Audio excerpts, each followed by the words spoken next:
ओम नमो भगवते वासुदेवाय नमः। सभी भाइयों और बहनों को मेरा सादर प्रणाम। श्रीमद् भागवत गीता अध्याय 11 विराट रूप। अर्जुन ने कहा, आपने जिन अत्यंत गोपनीय आध्यात्मिक विषयों का मुझे उपदेश दिया है, उसे सुनकर अब मेरा मोह दूर हो गया है। हे कमल नयन, मैंने आपसे प्रत्येक जीव की उत्पत्ति तथा लय के विषय में विस्तार से सुना है और आपकी अक्षय महिमा का अनुभव किया है। अर्जुन यहाँ प्रसन्नतापूर्ण कृष्ण को कमल नयन कहकर संबोधित करता है। हे पुरुषोत्तम, हे परमेश्वर, यद्यपि आपको मैं अपने समक्ष आपके द्वारा वर्णित आपके वास्तविक रूप में देख रहा हूँ, किंतु मैं यह देखने का इच्छुक हूँ कि आप इस दृश्य जगत में किस प्रकार प्रविष्ट हुए हैं। मैं आपके उसी रूप का दर्शन करना चाहता हूँ। हे प्रभु, हे योगेश्वर, यदि आप सोचते हैं कि मैं आपके विश्व रूप को देखने में समर्थ हो सकता हूँ, तो कृपा करके मुझे अपना असीम विश्व रूप दिखलाइए। भगवान ने कहा, हे अर्जुन, हे पार्थ, अब तुम मेरे ऐश्वर्य को, सैकड़ों हजारों प्रकार के देवी तथा विविध रंगों वाले रूपों को देखो। हे भारत, तुम आदित्यों, वसुओं, रुद्रों, अश्विन कुमारों तथा अन्य देवताओं के विभिन्न रूपों को यहाँ देखो। तुम ऐसे अनेक आश्चर्यमय रूपों को देखो जिन्हें पहले किसी ने ना तो कभी देखा है और ना सुना है। अब भगवान कृष्ण इन आश्चर्यमय रूपों को प्रकट कर रहे हैं। ओम नमो भगवते वासुदेवाय नमः। हे अर्जुन, तुम जो भी देखना चाहो उसे तत्क्षण मेरे शरीर में देखो। तुम इस समय तथा भविष्य में जो भी देखना चाहते हो उसको यह विश्व रूप दिखाने वाला है। यहाँ एक ही स्थान पर चर अचर सब कुछ है। कोई भी व्यक्ति एक स्थान में बैठे बैठे सारा विश्व नहीं देख सकता। यहाँ तक कि बड़े से बड़ा वैज्ञानिक भी यह नहीं देख सकता कि ब्रह्मांड के अन्य भागों में क्या हो रहा है, किंतु अर्जुन जैसा भक्त यह देख सकता है कि सारी वस्तुएं जगत में कहाँ कहाँ स्थित हैं। कृष्ण उसे शक्ति प्रदान करते हैं जिससे वह भूत, वर्तमान तथा भविष्य जो कुछ देखना चाहे देख सकता है। इस तरह अर्जुन कृष्ण के अनुग्रह से सारी वस्तुएं देखने में समर्थ हैं। भगवान कृष्ण कहते हैं, किंतु तुम मुझे अपनी इन आंखों से नहीं देख सकते, अतः मैं तुम्हें दिव्य आंखें दे रहा हूँ। अब मेरे योग ऐश्वर्य को देखो। शुद्ध भक्त कृष्ण को उनके दो भुजी रूप के अतिरिक्त अन्य किसी भी रूप में देखने की इच्छा नहीं करता। भक्त को भगवत कृपा से ही उनके विराट रूप का दर्शन दिव्य नेत्रों से करना होता है, ना कि मन की नेत्रों से। कृष्ण के विराट रूप का दर्शन करने के लिए अर्जुन से कहा जाता है कि वह अपने मन को नहीं अपितु दृष्टि को बदले। अब संजय कहते हैं, हे राजा, इस प्रकार कहकर महायोगेश्वर भगवान ने अर्जुन को अपना विश्व रूप दिखलाया। अर्जुन ने उस विश्व रूप में असंख्य मुख, असंख्य नेत्र, असंख्य आश्चर्यमय दृश्य देखे। यह रूप उनके देवी आभूषणों से अलंकृत था। उनके देवी हथियार उठाए हुए थे। यह देवी मालाएं, वस्त्र धारण किए थे और उस पर अनेक दिव्य सुगंधियां लगी थी। सब कुछ आश्चर्यमय, तेजमय, असीम तथा सर्वत्र व्याप्त था। यदि आकाश में हजारों सूर्य एक साथ उदय हों, तो उनका प्रकाश शायद परम पुरुष के इस विश्व रूप के तेज की समता कर सके। अर्जुन ने जो भी देखा वह अकथ्य था, तो भी संजय राजा धृतराष्ट्र को उस महान दर्शन का मानसिक चित्र उपस्थित करने का प्रयत्न कर रहा है। ना तो संजय वहां था, ना धृतराष्ट्र, किंतु व्यास देव के अनुग्रह से संजय सारी घटनाओं को देख सकता है। अतएव इस स्थिति की तुलना वह एक काल्पनिक घटना उस घटना हजारों सूर्यों से कर रहा है जिससे इसे समझा जा सके। उस समय अर्जुन भगवान के विश्व रूप में एक ही स्थान पर स्थित हजारों भागों में हजारों भागों में विभक्त ब्रह्मांड के अनंत अंशों को देख सका। वैदिक शास्त्रों से पता चलता है कि ब्रह्मांड अनेक हैं और लोक भी अनेक हैं। इनमें से कुछ मिट्टी के बने हैं, कुछ सोने के, कुछ रत्नों के, कुछ बहुत बड़े हैं तो कुछ बहुत बड़े नहीं हैं। अपने रथ पर बैठकर अर्जुन इन सबों को देख सकता था, किंतु कोई यह नहीं जान पाया कि अर्जुन तथा कृष्ण के बीच में क्या चल रहा था, क्योंकि दिव्य दृष्टि सिर्फ अर्जुन के पास थी। विराट रूप को देखकर मोहग्रस्त एवं आश्चर्यचकित रोमांचित हुए अर्जुन ने भगवान को प्रणाम करने के लिए मस्तक झुकाया और वह हाथ जोड़कर भगवान से प्रार्थना करने लगा। अर्जुन ने कहा, हे भगवान कृष्ण, मैं आपके शरीर में सारे देवताओं तथा अन्य विविध जीवों को एकत्र देख रहा हूँ। मैं कमल पर आसीन ब्रह्मा जी, शिव जी, समस्त ऋषियों एवं दिव्य सर्पों को देख रहा हूँ। अर्जुन ब्रह्मांड की प्रत्येक वस्तु देखता है, अतः वह ब्रह्मांड के प्रथम प्राणी ब्रह्मा को, उस दिव्य सर्प को जिस पर गर्भोदक्षाई विष्णु ब्रह्मांड के अधोतल में शयन करते हैं, वह उन्हें देखता है। इस शेष नैया के नाग को वासुकी भी कहते हैं। अर्जुन गर्भोदक्षाई विष्णु से लेकर कमललोक स्थित ब्रह्मांड के शीर्ष भाग को, जहां ब्रह्मांड के प्रथम जीव ब्रह्मा निवास करते हैं, देख सकता है। इसका अर्थ यह है कि अर्जुन आदि से अंत तक की सारी वस्तुएं अपने रथ में एक ही स्थान में बैठकर देख रहा था। यह सब भगवान कृष्ण की कृपा से ही संभव हो सका। अर्जुन फिर से कहता है, हे विश्वेश्वर, हे विश्वरूप, मैं आपके शरीर में अनेकानेक हाथ, पेट, मुंह, आंखें देख रहा हूँ, जो सर्वत्र फैले हैं और जिनका अंत नहीं है। आप में ना अंत दिखता है, ना मध्य और ना आदि। भगवान ने कहा, हे अर्जुन, हे पार्थ, अब तुम मेरे ऐश्वर्य को, सैकड़ों हजारों प्रकार के देवी तथा विविध रंगों वाले रूपों को देखो।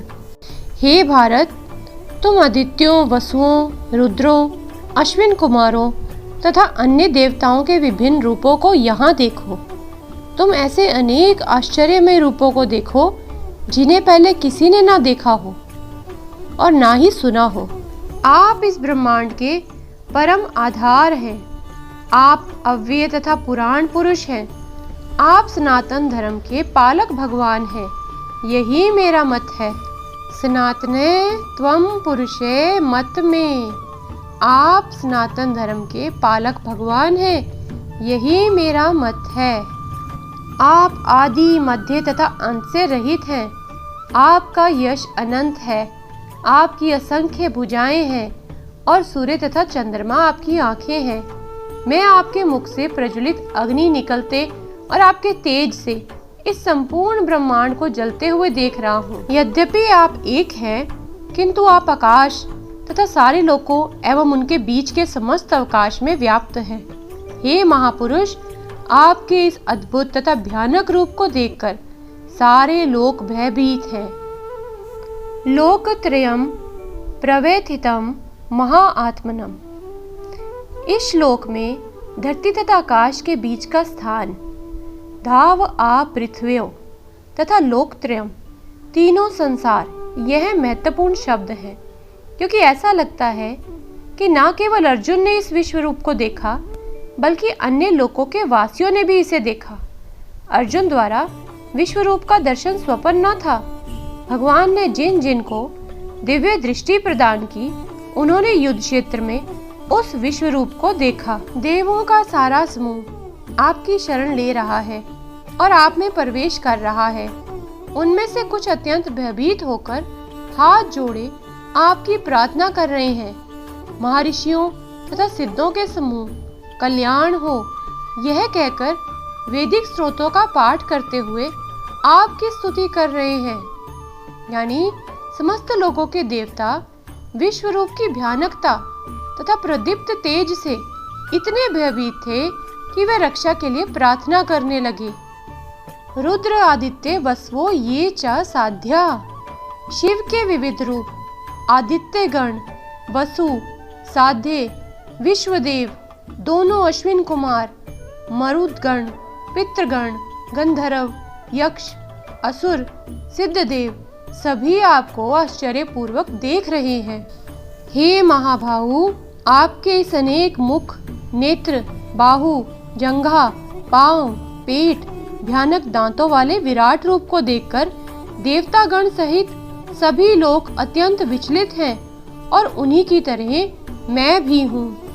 हे सर्वव्यापी विष्णु, नाना ज्योतिर्मय रंगों से युक्त आपको आकाश का स्पर्श करते, मुख फैलाए तथा बड़ी बड़ी चमकती आंखें निकाले देखकर भय से मेरा मन विचलित है।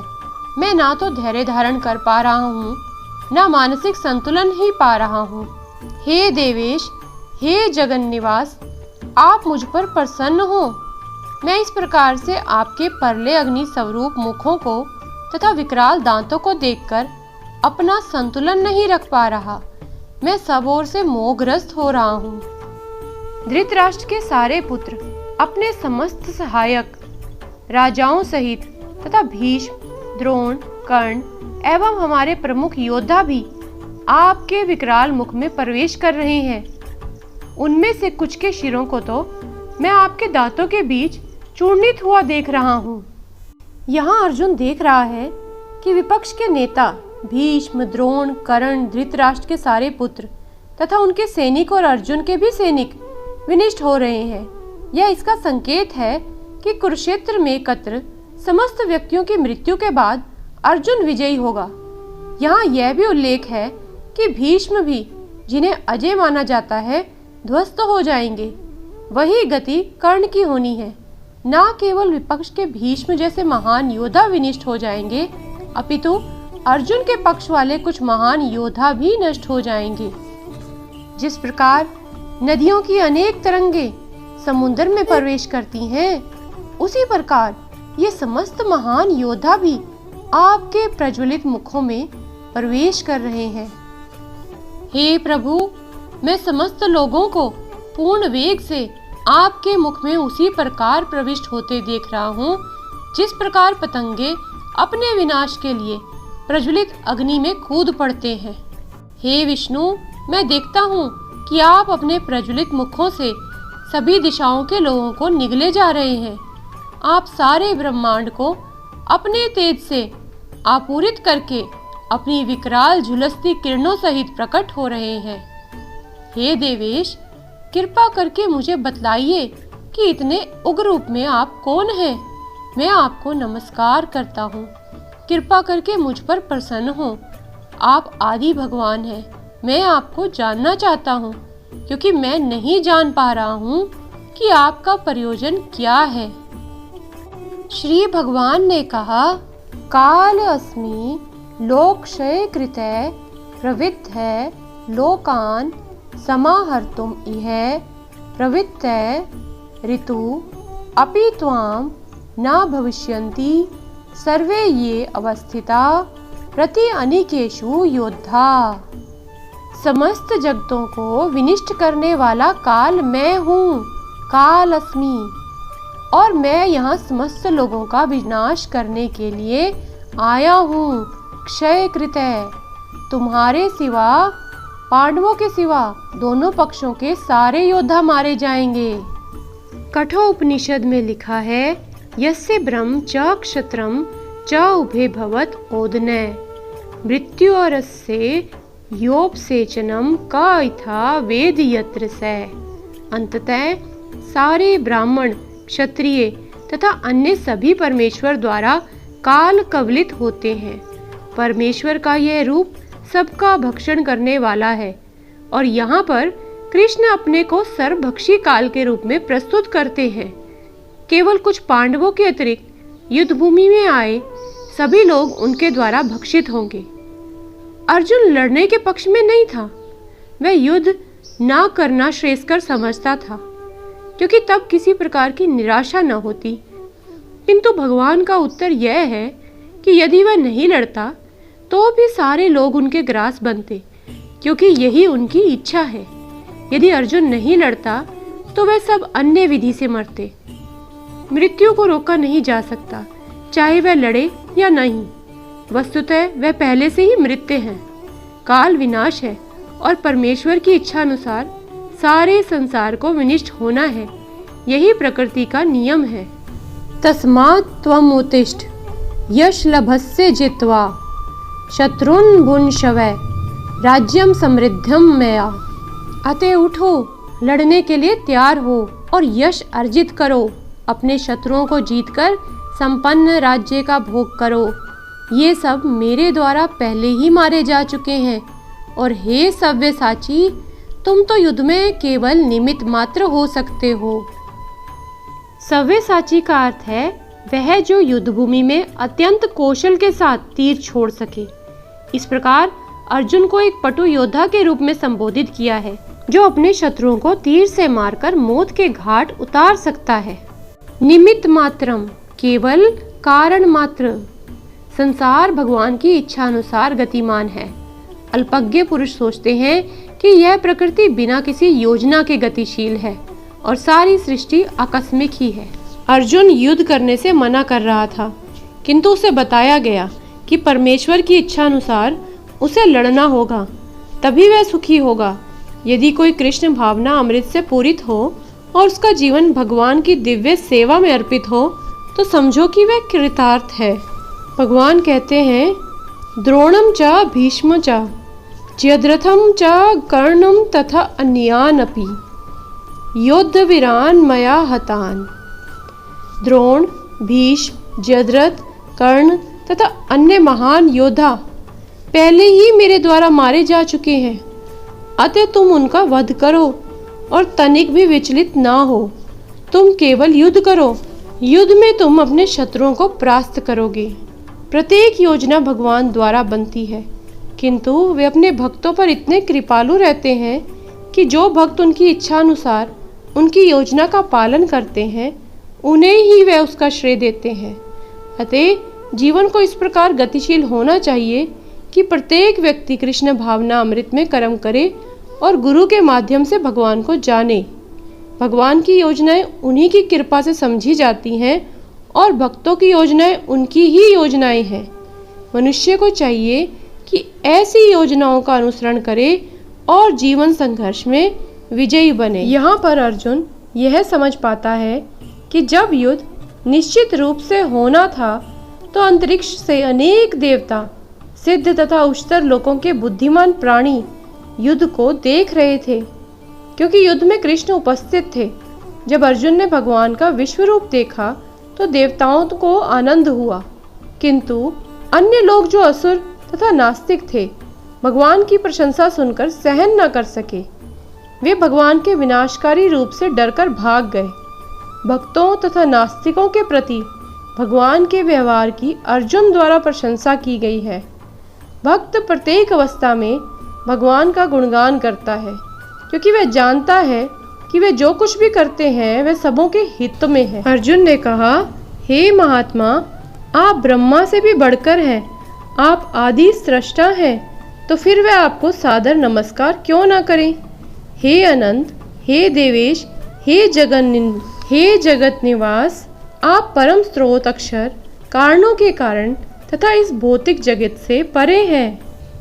आप आदि देव, सनातन पुरुष तथा इस दृश्य जगत के परम आश्रय हैं। आप सब कुछ जानने वाले हैं और आप ही वह सब कुछ है जो जानने योग्य है। आप भौतिक गुणों से परे परम आश्रय हैं। हे अनंत रूप, यह संपूर्ण दृश्य जगत आपसे व्याप्त है। प्रत्येक वस्तु भगवान पर आश्रित है, अतः वे ही परम आश्रय हैं। आप वायु हैं तथा परम नियंता भी हैं। आप अग्नि है, जल है तथा चंद्रमा है। आप आदि जीव ब्रह्मा है और आप प्रपितामह है। अतः आपको हजारों बार नमस्कार और पुनः पुनः नमस्कार है।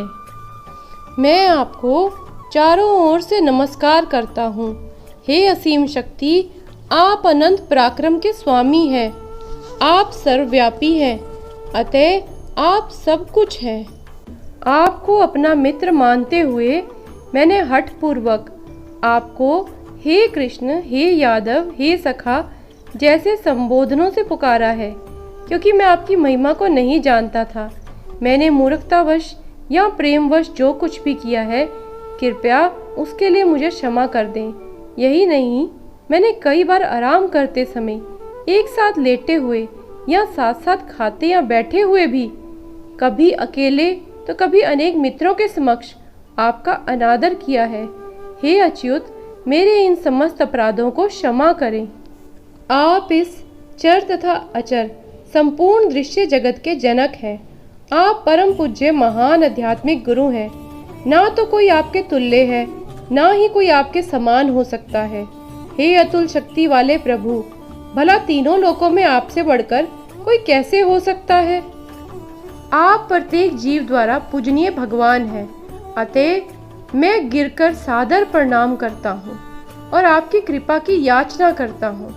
जिस प्रकार पिता अपने पुत्र की ढिठाई सहन करता है, या मित्र अपने मित्र की धृष्टता सहन ले लेता है, या प्रिय अपनी प्रिया का अपराध सहन कर लेता है, उसी प्रकार आप कृपा करके मेरी त्रुटियों को सहन कर लें।